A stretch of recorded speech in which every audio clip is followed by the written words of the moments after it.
Hei. Oleme jõudnud meie siis 3. ülesande juurde, kus meie peame leidma jadas mingisuguse indeksi, millest alates jada liikmed on negatiivsed. Ja meil on antud mingi selline, selline asi siin. No, vaatame. Kuna meil on mingisugune jama antud, ma kirjutan ta välja ka. Meil on antud mingisugune asi, et AN on võrdne sellise asjaga nagu N plus 5 ja 3 miinus N. Siis, mida me märkame? Kui meie vaatame seda nii-öelda osa siin, siis kuna need jadaliikmed on negatiivsed, siis loomulikult, mis asi peab kehtima? Peab kehtima selline asi, et see moodustis siin on väiksem kui 0. Ehk siis meie peame ära lahendama sellise kena võrratuse ja saamegi peaaegu teada, mida meilt küsitakse. Sest see on mingisugune jadaliige, aga meid nagu otseselt see ei huvita. Meid huvitab indeks ehk mis asi? Meid huvitab N. See on see, mida meie otsime selles ülesandes. Mingi indeks, mingi N. No, aga kui meie vaatame seda seda jama, mis meil siin on, siis meil on vaja see kuidagi ära lahendada. No, kui meie vaatame seda elukat siin, siis selle lahendamiseks meil on tegelikult mitu varianti, nagu matemaatikas tavaliselt ikka. No üks lahendus loomulikult oleks see, et meie teeme need sulud lahti, avame need, näeme, et tuleb mingisugune ruutvõrrand, lahendame selle ära, saame mitu lahendit. Aga see võtab nagu suhteliselt palju aega, mingis mõttes. Ja kuna ma olen natukene laisk, siis ma ei viitsi seda teha. Selle asemel mina mõtlen, et äkki ma saan natukene lihtsamini. Sellepärast, et kui te vaatate seda elukat siin, siis siin on ju üks sulg ja siin on teine sulg. Ja kui matemaatikud sulgude vahele ei kirjuta mitte midagi, siis nagu te mäletate, siis tegelikult siin vahel on selline korrutamismärk, mis tähendab, et meil on see elukas on korrutatud selle elukaga. No, ja kui me korrutame oma vahel, siis nii-öelda selle võrratuse 0 kohti on tunduvalt lihtsam leida. Sellepärast, et ütleme, kui see on üks tegur, ütleme tema on A ja see on B. Nii. A korda B on väiksem kui 0. No, ütleme, kui meie A oleks 0, siis vahet ei ole ju, mis asi see B on selles suhtes. No, 0 korda B, see on ju 0. Samamoodi, kui meil oleks mingi A korda 0, kui see teine tegur on 0, siis tegemist, siis see kõik nagu toimib. Ehk siis, sisuliselt, kui teie mäletate põhikooliklasse, siis on teil elu natukene lihtsam. Et kui teie lahendaksite ära selle ruutvõrrandi, siis teie saaksite samad lahendid, nagu mina praegu saan, ainult et tunduvalt pikemalt. No loomulikult, kui siin on 5, siis mis muudab selle sulu siin 0-iks? No, mis see N peab olema? Loomulikult ju -5. -5 pluss 5 annab kokku 0. Kui meil siin sulu sees on selline asi nagu 3, no, ja siin on -N, no mis see N peab olema?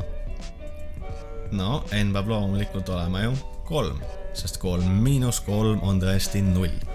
Et sellega meil on leitud nii-öelda oma toredad 0 kohad. Nii, paneme selle siia. Kui meie nüüd vaatame neid 0 kohti, no, mis me teeme nendega? Et kumma me selle siia vastuseks paneme, sellele asjale.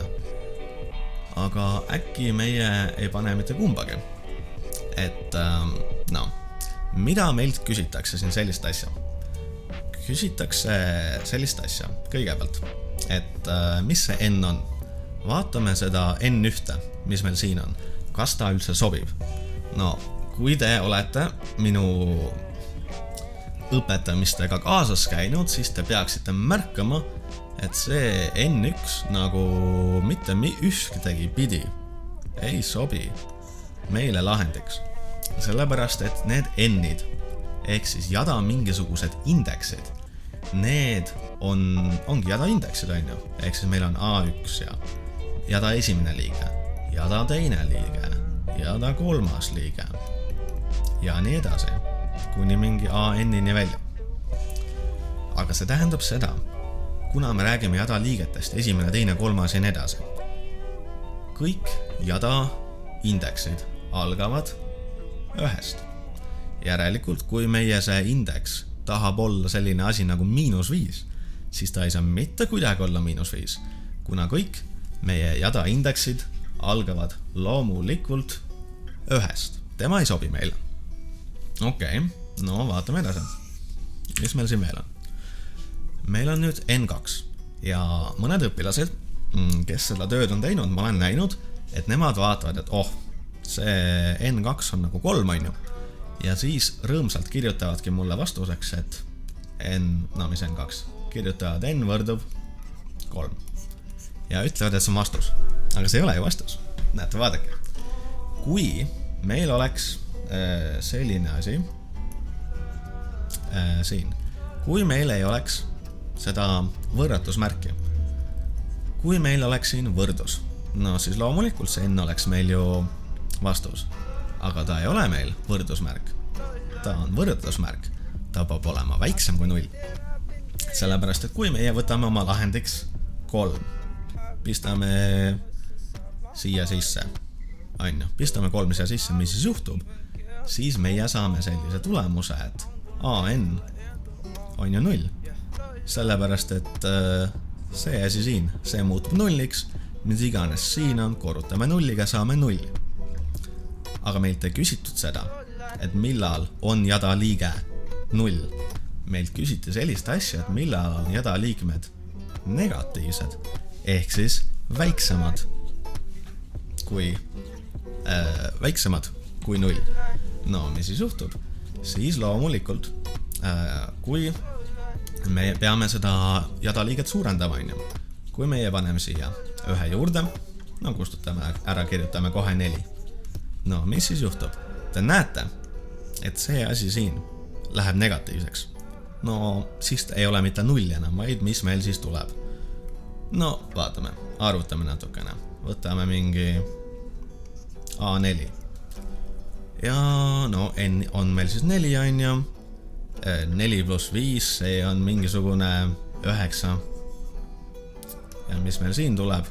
3 miinus 4 on loomulikult -1. Meie A4 tuleb siis loomulikult -9. Te ei pea seda tegelikult välja arvutama.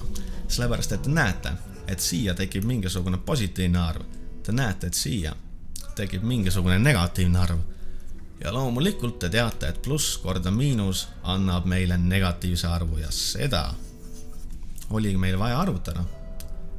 Mis tähendab, et kogu selle jama kokkuvõtteks, kui teie kirjutate mulle vastuseks N võrdub 4, siis see on väga hea